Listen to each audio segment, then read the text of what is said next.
Hello viewers, আসসালামু আলাইকুম। সবাই কেমন আছেন? তো আজকে যে বিষয়টা নিয়ে আলোচনা করব সেটি হচ্ছে মূলত শাকিব খানের কিন্তু রীতিমতো একটি গান কিন্তু চলে আসছে তুফান ছবির। গানটি হচ্ছে লাগে উড়াদুরা। তো গানটি কিন্তু রিলিজ হয়েছে আপনার মে মাসের 28 তারিখ।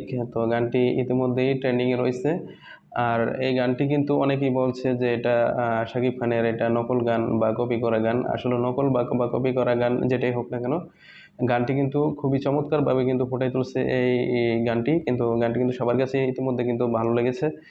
না ভালো লাগলে কিন্তু এত তাড়াতাড়ি কিন্তু এটা ট্রেন্ডিং এ যেত না। তো গানটি কিন্তু ইতিমধ্যে কিন্তু ট্রেন্ডিং এ গেছে আর অনেক মানুষ কিন্তু এটার মধ্যে ইনভলভ, মানে দেখতেছে গানটি খুবই চমৎকার।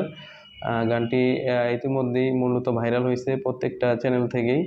আর এই গানটি নিয়ে কিন্তু খুবই আশাবাদী এবং ছবিটাও খুবই চমৎকার যাবে আশা করি। তো সবাই ছবিটা দেখবেন হলে গিয়ে। আর খুবই যেহেতু ভালো ডিরেক্টর আছে, ভালো প্রডিউসার আছে, তো ছবিটা কিন্তু খুবই ভালো যাবে। তো গানটা আসলে এখনো যে রিলিজ হয়েছে তা এটা মূলত একটা পাবলিসিটির একটা বিষয়, তো তার জন্যই মূলত গানটা রিলিজ করা হয়েছে। তো গানটা কি আর কার কাছে কেমন লেগেছে তো একটু কমেন্টস করে জানাবেন।